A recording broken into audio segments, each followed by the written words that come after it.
자, 우리가 말을, 이제 용어들이 이제 많이들 듣고 많이들 이제 얘기를 하는데, 이런 용어들을 딱히 정립해 놓은 거는 없어요. 이게 뭐다, 이게 뭐다. 근데 서로 이렇게도 얘기하고 저렇게도 얘기하고 해요. 뭐냐면 이게 어떤 학문적으로 정립이 되거나 이렇게 딱 해서 누군가가 구분을 해가지고 딱 나온 게 아니고요. 이런 용어도 쓰다가 이런 용어도 쓰다가 쓰면서 이게 점점 이제 용어들이 이제 많아지는 개념이 된 거예요. 그래서 많이 쓰는 용어들이 우리가 통계라는 용어도 많이 쓸 거고, 데이터 마이닝, 머신러닝, 기계학습이라고 부르는 거죠. 기계학습이라는 용어도 많이 쓰는데, 오른쪽에 본 거는 우리가 지난 시간에도 잠깐 봤을 거예요. 그래서 그러니까 스태티스틱, 통계라는 거는 주로 방법론적인 측면에서 보는 거를 우리가 통계라고 얘기를 많이 합니다. 여기 보면 나와 있죠. 전통적인 분석 방법으로, 이게 가장 오래됐으니까 통계라는 거는 뭐 100년이 넘어갔으니까 역사적으로 보면 전통적인 분석 방법으로 주로 수치형 데이터에 대하여 확률을 기반으로 해서 어떤 현상을 추정하거나 예측하는 것을 우리가 통계 기법이라고 얘기를 합니다. 그래서 확률이라는 개념이 들어가요. 그 부분은 이제 내년에 오시면 확률이 어떻게 여기서 활용되고 하는지 이런 부분을 우리가 공부하게 될 겁니다. 그래서 확률에 대해서 검증하는 기법이고, 주로 여러 가지 수학적 기법에 의한 방법론을 개발하는 측면에서 알고리즘 개발하는 뭐 이런 측면을 얘기하는 거고요. 그 다음에 그것을 응용하는 측면에서 이 수학 공식이 나오면 그거를 어딘가에 응용을 해야 되잖아요. 그렇죠? 응용하는 측면에서 나오는 게 기계학습입니다.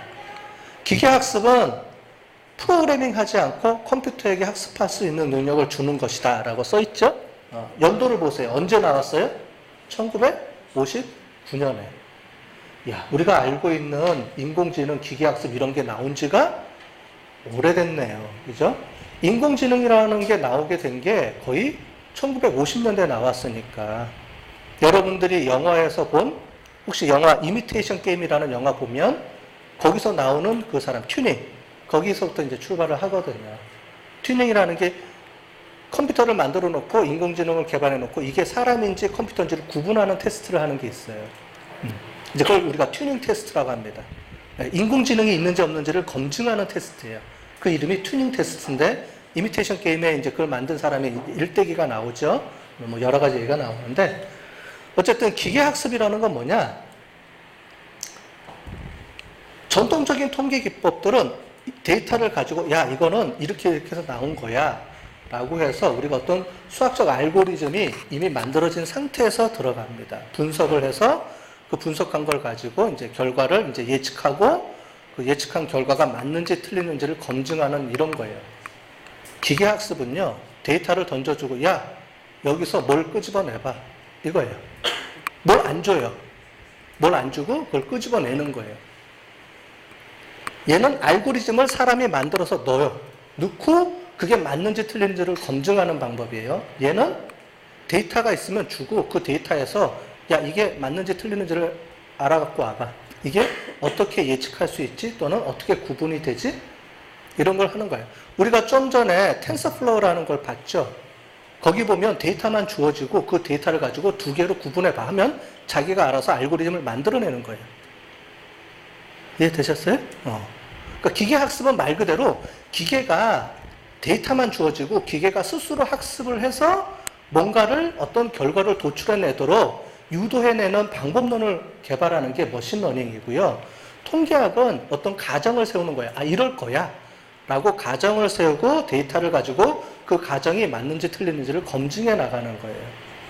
약간 틀리죠, 방법이. 얘는 어떤 우리가 뭔가를 정해놓고 움직이는 거고, 얘는 머신러닝은 그렇지 않고 기계가, 컴퓨터가 스스로 뭔가를 찾아내도록 이끌어주는, 만들어내는 그런 과정이라고 보시면 되겠어요. 약간 틀리지요? 자, 얘는 말 그대로 기계가 스스로 학습해서 뭔가를 도출해내는 그런 걸 연구하는 학문이에요. 그리고 뭐 다양한 뭐 기법들이 나오겠죠. 자, 그런데 컴퓨터한테, 옛날에는 컴퓨터가 기능이 많이 떨어졌죠. 50년대 이럴 때는 컴퓨터 기능이 많이 떨어졌어. 우리 옛날에 컴퓨터 하드웨어 역사 이런 거 배웠잖아요. 지금보다 훨씬 떨어져 있잖아. 그걸로 막 학습을 했는데 웬걸? 잘 안 나오는 거예요. 사람 머리처럼 만들려고 하는데 지금은 이제 우리가 알파고가 나오고 이런 시대가 도래했지만 50년대 처음에 컴퓨터가 만들어진 시점에서는 이런 걸 막 했는데 전혀 결과가 썩 탐탁지가 않은 거예요. 이거 뭐해? 이거 별로 뭐 안 될 것 같네? 라고 하니까 어떻게 돼요? 사람들이 야, 그거 나 좀 잠깐 줘봐. 우리가 한번 써볼게. 해서 경영을 하는 사람들이 이제 우리 기업에서 이런 데이터를 연구하는 사람들이 야, 그거 우리 쪽에도 한번 써보면 되지 않을까?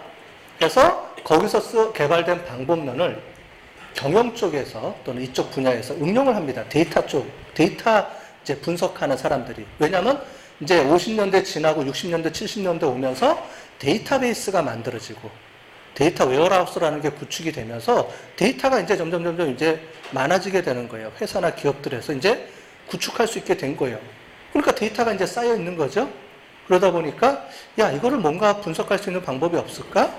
그래서 전통적으로 통계 분석 방법은 계속 활용을 하고 있는데 그거 말고 우리가 어떤 가정이라는 거는 이미 내가 알고 있는 어떤 지식에 의해서 나오는 거잖아요. 그게 아니고 아무것도 모르는 상태에서 데이터가만 주어지고 뭔가를 분석하면 사람이 모르는 뭔가를 컴퓨터가 알려주지 않을까? 내가 전혀 모르는 그런 관점에 뭐가 새로 나오지 않을까? 라고 해서 방법론을 도입을 해서 분석한 거예요. 그게 우리가 부르는 데이터 마이닝이라는 겁니다.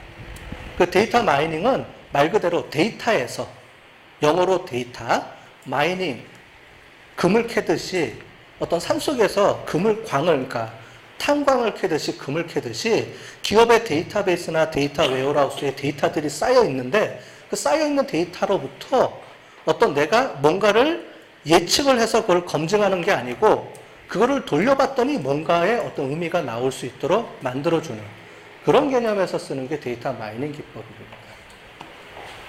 이해되셨죠? 그래서 말 그대로 데이터로부터 지식을 발견하는 것에 목적이 있는 거예요. 이런 거를 우리가 데이터 마이닝이라고 부른다는 겁니다. 말하자면 방법론은 이 안에 보면 뭐 어소시에이션 룰이라든가 서비스 벡터 머신, 그 다음에 인공지능 뭐 여러 가지 방법론들이 많이 있어요. 근데 머신러닝에서 쓰는 방법론하고 데이터 마이닝에서 쓰는 방법론하고 똑같습니다.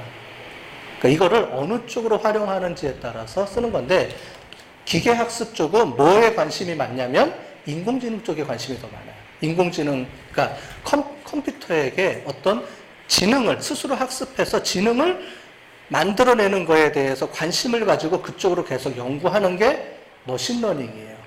이 머신러닝이 더 발전해서 뭐가 되느냐? 우리가 알고 있는 딥러닝이 되는 거예요. 딥러닝. 그러니까 머신러닝을 깊게 더 들어간다 해서 딥머신러닝의 약자가 그러니까 딥러닝이라고 보면 될 거예요. 그러니까 이렇게 되는 거예요. 목적이 틀리죠. 방법론이 틀린 게 아니고 목적을 뭘 하냐에 따라서 우리가 통계학이냐 아니면은 데이터 마이닝이냐 머신러닝이냐 이렇게 구분을 할 수 있다라는 얘기입니다. 이제 구분이 좀 되세요? 그렇게 이해를 하시면 될 것 같아요. 그래서 뭐 여기 보면은 지난 시간 했던 내용들에 대해서 쭉 나오죠. 이제 이것도 하나의 관점에서 보기 때문에 제가 해놓은 겁니다. 그래서 머신러닝을 이제 방법론 쪽에서 이렇게 묶어서 놓기도 하는데 제가 보기에는 앞에 설명한 게 좀 더 맞을 것 같아요. 어쨌든 머신러닝이라는 하나의 방법론 측면이니까 그거를 활용하는 측면에서 그거에 대한 이제 통계 기법이 들어가는 측면, 얘는 구축하는 측면, 얘는 요 세 가지 측면에서를 이제 구분을 해놓은 거고요. 주로 머신러닝 관점에서 이제 보는 사람들이 이제 만들어 놓은 이제 벤 다이어그램이고요. 기계학습 측면에서 좀 더 접근을 하자 그러면 기계학습이라는 게 1950년도 후반에 나왔다 그랬잖아요. 아까 전에 보면 59년도에 사무엘이라는 사람이 이제 그 용어를 머신러닝이라는 개념을 처음 이제 발표를 해서 이제 썼다고 그랬는데 그러면 50년도에 이때 뭐를 썼냐면 또 artificial intelligence라는 말을 씁니다. 이게 AI. 그러니까 artificial이라는 게 인공이라는 말이죠. 인공지능. 그 다음에 말 그대로 번역한 거예요. 인공지능. 사람의 머리. 즉 컴퓨터를 가지고 사람이 사람처럼 할 수 있겠니? 라고 이제 계속 연구하는 분야가 인공지능의 분야죠. 그래서 초창기 때 50년대 이제 나오면서 머신러닝이라는 개념이 이때 나오고 시작하면서 쭉 가다가 80년대 들어서면서 이제 그거를 좀 더 구분해서 머신러닝이라는 게 이제 조금 붐을 일으켰죠. 옛날에 그냥 아티피셜 인텔리전스 AI라는 인공지능이라는 말로 쓰다가 좀 더 구분해서 머신러닝이 쓰여지고요. 최근 들어와서는 이제 여러분들 우리가 알고 있는 좀 더 깊게 들어가는 딥러닝이라는 얘기를 우리가 쓰고 있습니다. 그래서 용어를 정리해 볼게요. Artificial Intelligence는 Human Intelligence예요. 뭐에 의해서 구축이 된 거예요? 기계에 의해서 사람의 지능을 만들어내는 거를 우리가 통칭해서 인공지능이다라는 말을 쓰고 50년대부터 이 말을 써갖고 왔고요. 그거를 좀 더 구체화시켜서 나온 게 이제 머신러닝, 그러니까 아티피셜 인텔리전스를 구축하기 위한 방법론 측면에서 연구하는 거를 우리가 머신러닝, 말 그대로 기계를 학습시키자. 그래서 사람의 머리처럼 사람이 학습하듯이 기계도 학습시켜서 뭔가의 인공지능을 만들어내자라는 측면에서 나온 게 머신러닝이에요. 아까 전에 봤던 사무엘이라는 사람이 만들어냈을 때 이런 말을 썼습니다. 그래서 프로그래밍 하지 않고 컴퓨터에게 학습할 수 있는 능력을 주는 거. 얘기한 것처럼 데이터가 있으면 그 데이터를 가지고 뭔가를 돌려서 최적화된 뭔가를 도출해내는 거예요. 안 알려주고. 그러니까 컴퓨터가 스스로 뭔가를 만들어내게끔 유도하는 거죠. 정확하게 예측할 수 있도록 만들어내는 거. 딥러닝은 그거를 할 수밖에 있게 해주는데 말 그대로 딥 뉴럴 네트워크라는 말이에요. 딥 머신 러닝 이런 말을 쓰는 거예요. 그러니까 좀 더 깊게 이제 머신러닝을 깊게 들어가는 건데 나중에 다음 주에 데이터 마이닝 할 때 인공지능을 좀 다룰 거거든요. 그때 좀 더 설명을 드릴게요. 우리 지난 시간에 봤던 것처럼 이겁니다. 여러분들 사진 있죠? 사진. 인터넷에 사진이 많이 있잖아요. 개 사진도 있고 소 사진도 있고 뭐 여러 가지 사진 있으면 이걸 주고요. 학습을 시키는 거예요. 얘가 뭐야? 이렇게 시키는 거예요. 그러면은 컴퓨터가 수십만 장, 수천만 장의 사진을 가지고 자기가 학습을 해서 얘는 A야, B야, C야 이거를 만들어내는 거예요. 스스로. 그렇게 해서 구축해내는 게 우리가 알고 있는 인공지능이라고 얘기하는 딥러닝 분야를 하는 겁니다. 즉 컴퓨터 어떤 데이터만 주어지고 그 데이터를 가지고 인식할 수 있도록 컴퓨터가 스스로 인식할 수 있도록 어떤 패턴을 자기가 스스로 패턴을 만드는 거예요.